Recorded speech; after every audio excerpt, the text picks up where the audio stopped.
everybody. SFAPowerhouse from the driver's position. Crew chief will be back later on. She has appointments right now. Excuse me. We just left Interstate 10, just shy of Baytown. We are now on State Highway 99, which is one of the toll roads here in the Harris County tolling area.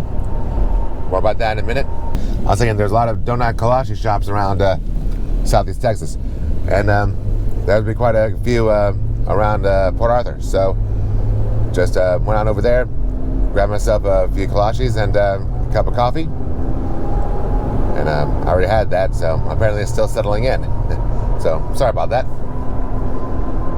Anyway, so I'm not sure of the exact origin of the word Kolaches, and the way we use it in Southeast Texas, I know was not the original intention of the person who developed the word, but I'll dig into more of that later. But in the meantime, State Highway 99 is the third, that is right, the third loop system around the Houston area.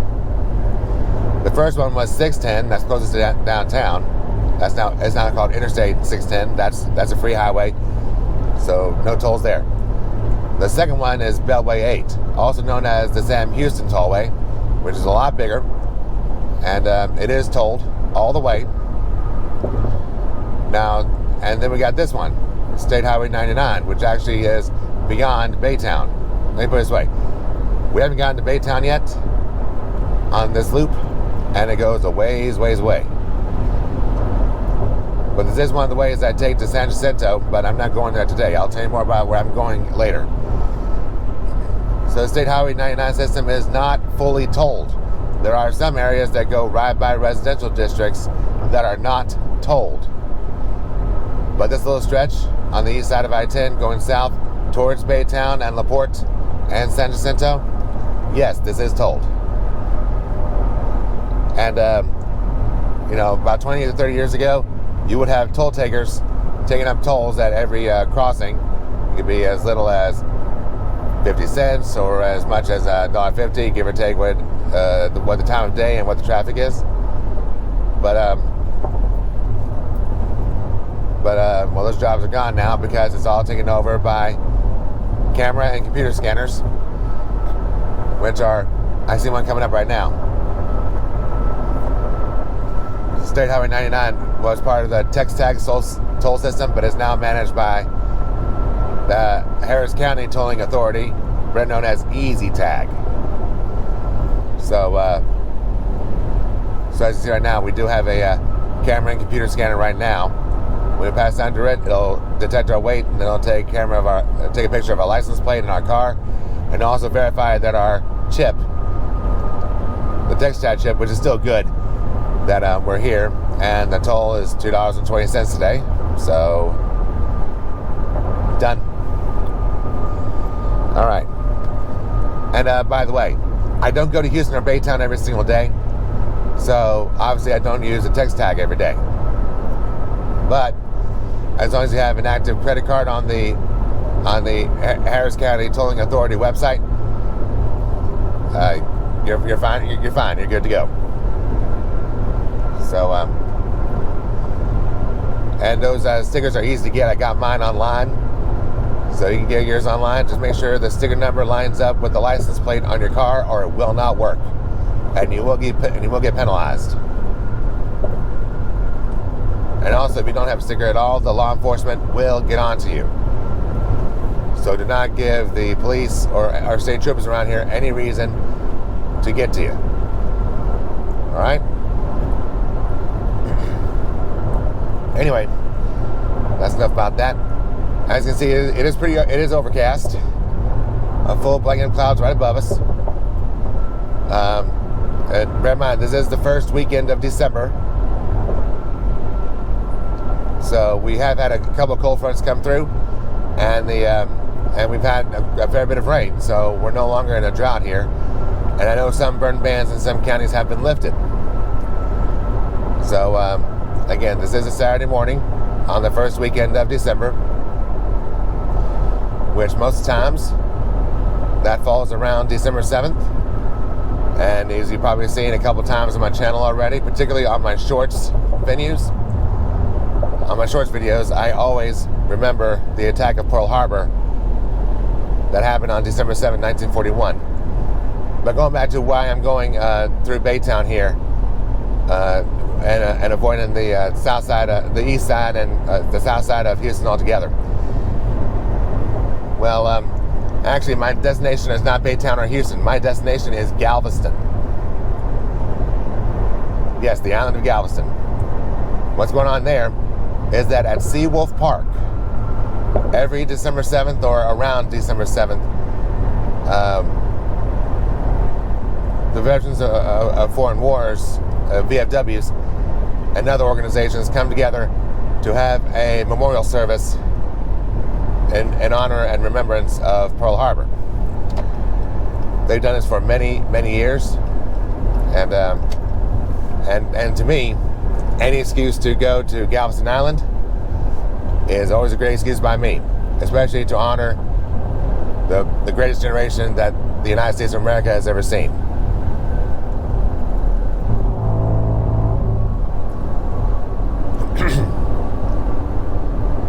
And real briefly about what you just saw, obviously the Texas State Trooper has pulled somebody off the road, and it is state law that you pull over or slow way down, preferably pull over, so that way the state troopers don't get mad at you for putting them in danger. That is state law here in the state of Texas. You scoot over to the furthest lane and get away from them and slow down. So make sure you follow that, or they will get to you. All right? Give the state troopers plenty of room to do their job. Doesn't matter if it's for an accident or a speeding ticket. You get out of their way. Move over and slow down. Or you just give them another excuse to get after you. Anyway, so going back to Seawolf Park. Seawolf Park is on the north side of Galveston Island, just on the north side of the ship channel. I've been to Seawolf Park a couple of times, but it was just for the memorial ceremony, so I didn't really have time to fully examine all of the exhibits. So we're going to go over there, and I should get there in plenty of time to take in a few of the exhibits. We got another scanner here, 64 cents this time. And that's nothing. Make sure you stay in your lane. Stay in your lane. If you cross over, you might get charged twice. Excuse me. If you're in between the two lanes, and when you get under the scanner, you might get charged twice. So stay in your lane during this.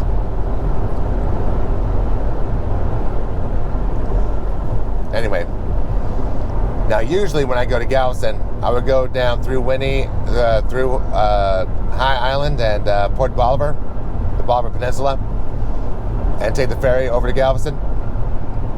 But here's the other thing. Since this is the month of December, the island of Galveston has another major event annually in December. That's called Dickens on the Strand. Basically, the entire core of downtown Galveston Island is decorated like a Victorian-era Christmas village. And they have plenty of events and other things going on there. So, yeah, Galveston is going to be plenty busy. And the ferry, we know, is going to be swamped, even this early in the morning. So, just to ensure that I get to the island on time for this memorial service, that's why I'm going around the ship channels and the other lakes to I-45 South, to take 45 South onto the island. This is the shortest route. It is the fastest route.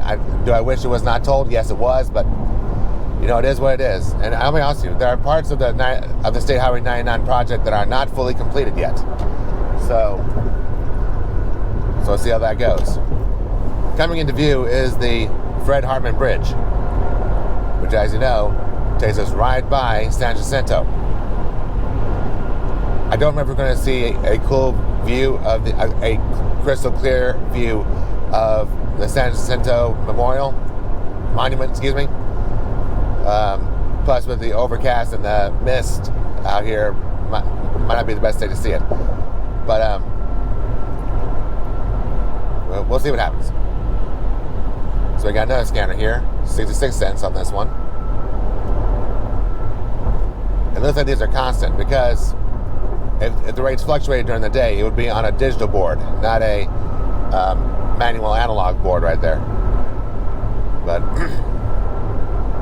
anyway, but like I said, I'm going to get to the Seawolf Park to hopefully interact with a few more veterans and families of veterans, and who knows, maybe we'll meet children or grandchildren of veterans of World War II. I would love to hear their stories. I've heard a few stories, but of course I always want to hear more, because I know there's plenty of battles that I have not studied in World War II that I want to know. Well, since we're on the subject of World War II, we're going to do a brief refresher of what happened on December 7, 1941. We'll start a little bit before. Before December 7th, the United States was trying to stay out of World War II. And by this point, the Nazis from Germany, the Nazi Party, was already trying to take over most of Europe. And the Japanese were trying to help the Germans out any way they can, and of course push their own agenda as well. I'm not sure of the exact facts of that, but I'm just giving you the general gist. But I can tell you that the commander of the Japanese Navy, Admiral Yamamoto, about him, he did get some schooling in the United States of America. I'm not sure where or when, but he did get some education from the United States of America. Then he commanded the Japanese Navy he commanded the Japanese Navy to orchestrate a surprise attack on the United States of America.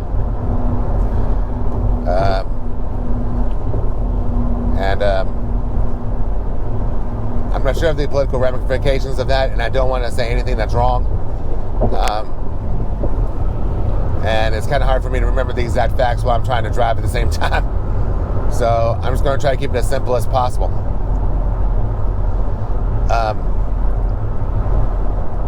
But Yamamoto did know that any kind of attack on the United States of America, whether it was announced in advance or a surprise, would definitely get the United States into World War II and beef up the fight. Now, when Admiral Yamamoto learned that Washington, D.C. was not notified in advance, because the message got to the White House about an hour or so late, and because of that, it really made the United States of America mad, especially after more than half of the Pacific Fleet was wiped out and over 3,000 American lives were lost. So needless to say, when Admiral Yamamoto said that the Japanese Navy woke up a sleeping giant and filled it with a sound resolve, he was spot on correct. Not only did he ignite a blazing fury to eliminate the bad guys, but it did help create the greatest generation that the United States of America has ever seen. After Pearl Harbor, lots of young men went straight into the military to go fight the bad guys, even young men who were not 18 yet. A lot of boys lied about their age to get into the armed forces anyway, because they wanted to get out there and destroy the bad guy badly. That sentiment I know for sure, I understand. And the Doolittle raid on the Japanese factories was one thing, and of course that led to many other battles and setbacks and victories as well. It was mostly victories because, as you know, at the end, not only did the United States and the Soviets destroy Hitler and the Nazis in Germany, but also on the other side, it was because of a professor named Oppenheimer and his team of scientists that we got the atomic bomb to destroy the kamikaze state of mind that was the Japanese military. They were so stubborn they would fight to the very death of Japan. That was until they dropped 2 atomic bombs, Hiroshima and Nagasaki, and that's when they finally crumbled and surrendered, and World War II was over.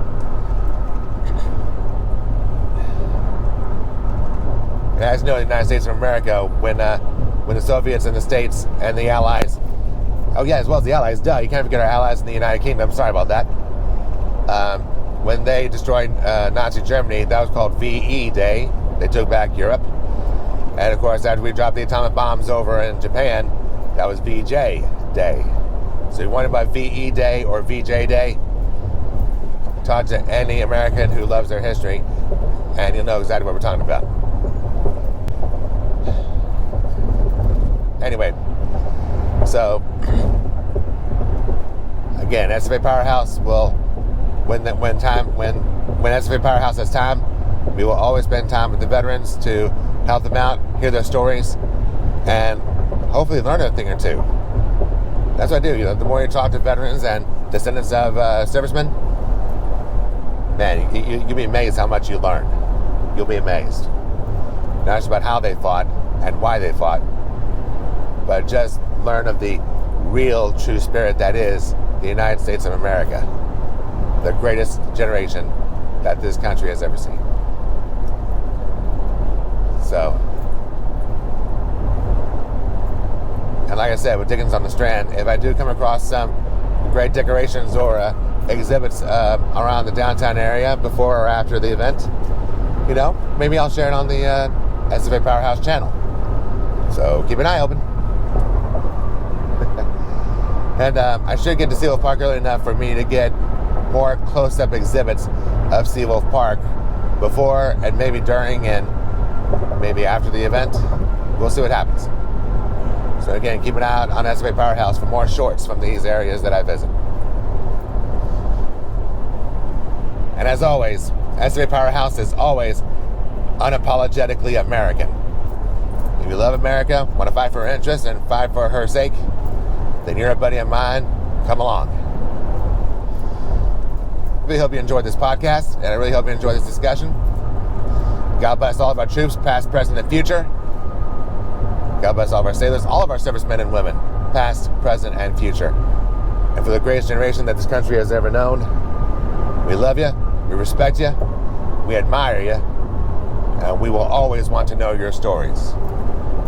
Keep them close, because there are plenty of other civilians who want to know why we did what we did, and why it was so important then, and why it's even more important now. Thank you all. God bless you. God bless the United States of America. SFA Powerhouse signing off.